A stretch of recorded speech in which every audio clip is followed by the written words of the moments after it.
Hello everyone and welcome to the Gaming Droid and welcome to Free Trial Droid. In this episode we'll be looking at Path of War. Path of War is a free-to-play game currently available on Steam and I'm 100% sure through half a dozen other places as well. And it is a base building time sink. It's a base building cow clicker.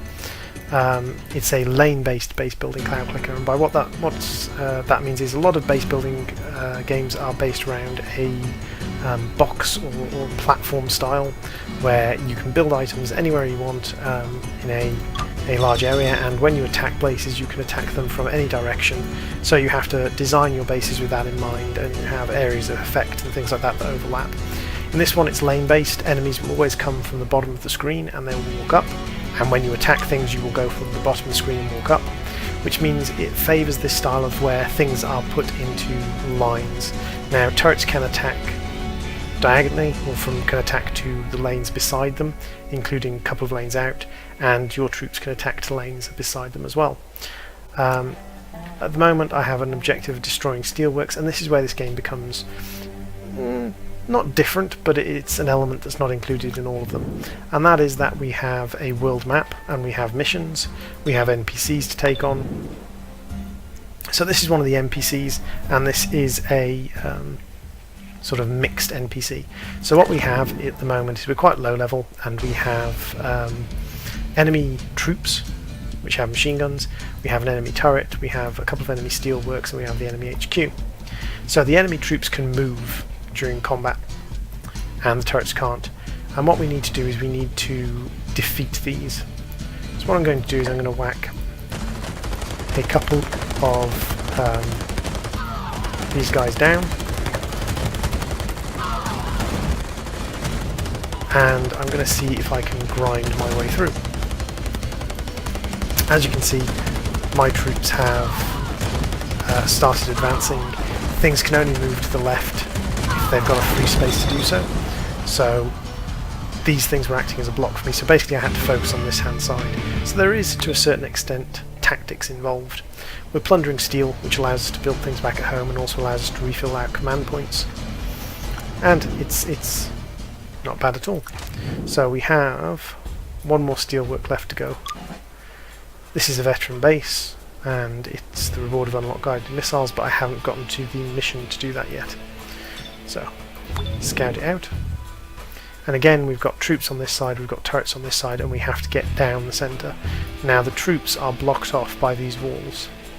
So what I really want to do is I really want to send building destroyers down this line here, so they're not going to be destroying these walls. So let's see if my tactic works.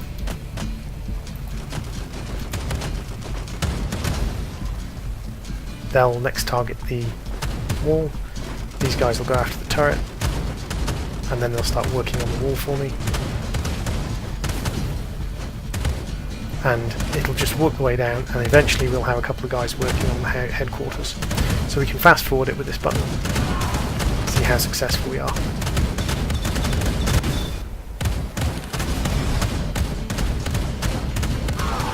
And there we go, easy peasy. And this is where the sort of the tactics comes in. It's a lane-based style rather than an area-based style, which means you have a lot more control. The area-based styles just tend to be drop your troops and leave it. You can specialise troops into attacking certain things, but I like the lane-based style a little bit more. So there's another mission done, another pile of experience. Upgrade. And for the purposes of this video, I'm just going to be paying for things as we go. So let's upgrade our grenadiers. As usual, anything under about 5 minutes in these games tends to be a free instant complete.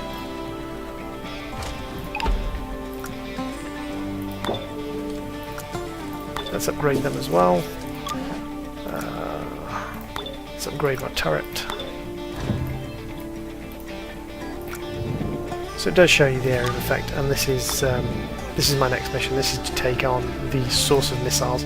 There's some nice little news stories that pop up from time to time that kind of tell you why you're attacking certain things. So these walls, they're suggesting, are a way of dealing with these troops. The problem is they're just going to move across if I try and chase down here anyway. So I think actually probably the best way to deal with the troops is probably just to put them there and then just throw some turret control in. Because these guys will prioritise troops. So I'll lose a couple of people as I do this, but should be pretty easy to complete. There we go. And now I will gain access to missiles. Huzzah!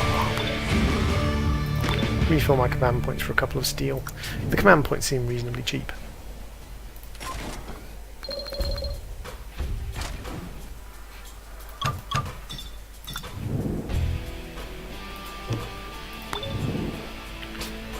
So it's not, see those power plants, charge up the tactical missiles, then boom, okie dokie. So this is going to add another element to the tactics. These are going to be power plants. I can use these power plants during combat to gain access to some energy. And that energy is going to allow me to use my missiles to take out these very dangerous turrets.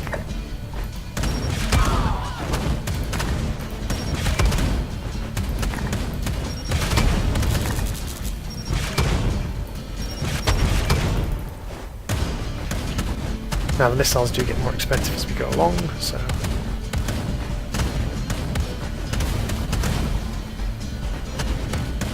And walking across barbed wire gives you damage, which is a new building and a new thing for me. There we go. And we have a new resource, which is gasoline. The idea is that basically the United States has gone to hell, and you are an ex-United States general who's leading a rebellion against the corrupt government.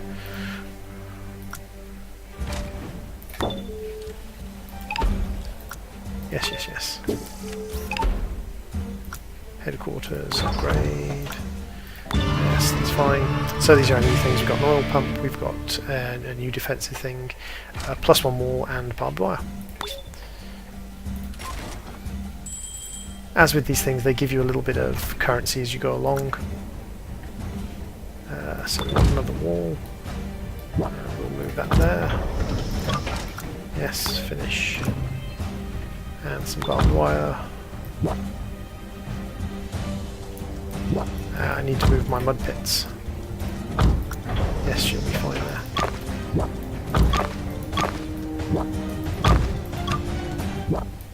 So as you can see, it's pretty easy game to control and to manage. Well. I'm going to have to move one of those there, and that there. And then we have a machine gun nest. And that can go behind there. Easy peasy. So now we have to defeat 2 defense guns at level 3. So here's me, and because I've earned some fuel, I can now move. And this is the thing: is this is the kind of conceit of the game, is that you have a mobile base that you move around the country and you try and recover the country, working against NPCs. It cost me 6 fuel to attack here. So let's have a look. So our main danger is going to be the machine gun nests over here. But if I drop you into this lane, speed you up a bit.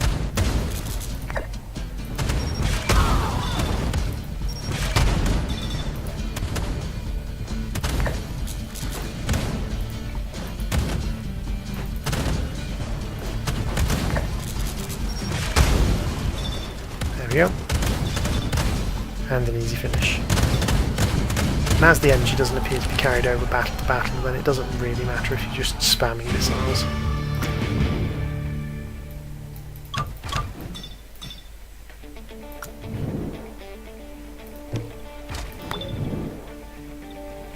So this is going to be a fuel gathering mission. So as you can see, it's pretty simple. It's a lane-based tactics thing. You get attacked every now and then.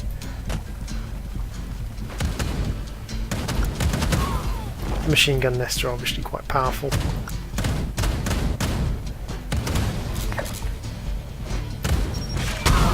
But easily destroyed.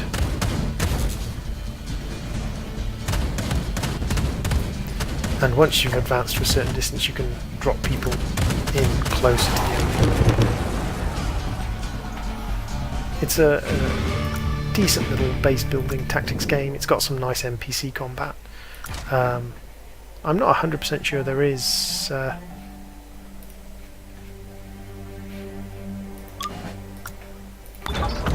not 100% sure that there is player versus player combat. Actually, I haven't actually found a player versus player combat system in it yet. But it's designed very much the way the player versus player combat systems are designed. This will bog my characters down and make them slower.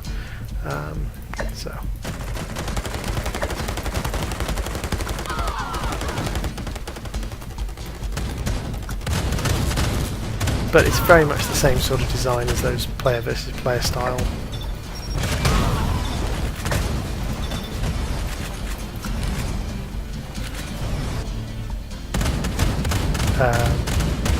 Sort of base buildathons. I love the lane style. I'm a big fan of things like Plants vs Zombies, of the lane style turret defense and shooters. So, because I like the tactics inherent in them. But it's a good little thing. Oh, this is interesting. So we've got a lot of troops here, some turrets here. So if we were just to try and grind our way through this, these guys are far too strong.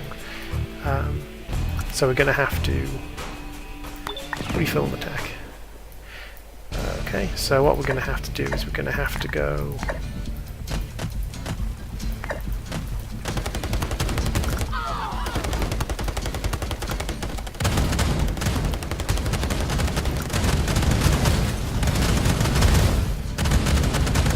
this and grab some power, and then we are going to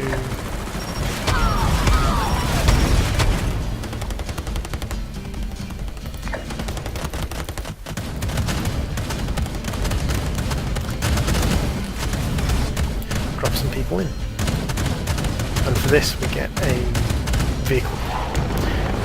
So it's a nice, easy, fun little game.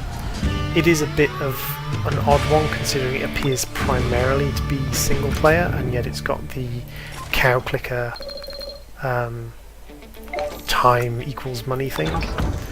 I kind of have a feeling that the whole time for money thing, if this ends up not having single player elements, is very much, if not having multiplayer elements, is very much just a way for them to get additional money. That sounds a little bit kind of harsh, but it does seem that if we're not looking at multiplayer elements, then the time tickers, the time to upgrade, time to do this, time to do that thing, is very much please give us money, and also the thing that you have a limited number of things you can build at once. I can only build one thing at a time at the moment, and for that I can buy additional cranes for diamonds, and I can buy diamonds from here. So I can buy 3 cranes, 12 resupply boxes, and 1,500 diamonds for 389. So that's not ridiculously expensive. As far as I'm concerned, like, if this is a single player game and it's just asking you to invest time in exchange and for having a free-to-play game, a free-to-play tactics lane defense, that, to get enough gems to basically play the game, the fact that it goes up to 16,000 gems, that's concerning. The idea that they might think you would want to buy that. But you get 3 extra builders, extra supply crates, and gems for 389. That wouldn't be a ridiculous amount. If that was a reasonable amount to play the game with, I don't think I'd be screaming at how terribly unfair the game was. But that's something that will kind of show itself over time. As I said, these are first impression series, after I've played a little bit of the game just to get a handle of it. So, it's a lane-based defense and base assault in the cow clicker style. It's a decent free-to-play game. Thank you for watching, and I will see you guys again next time.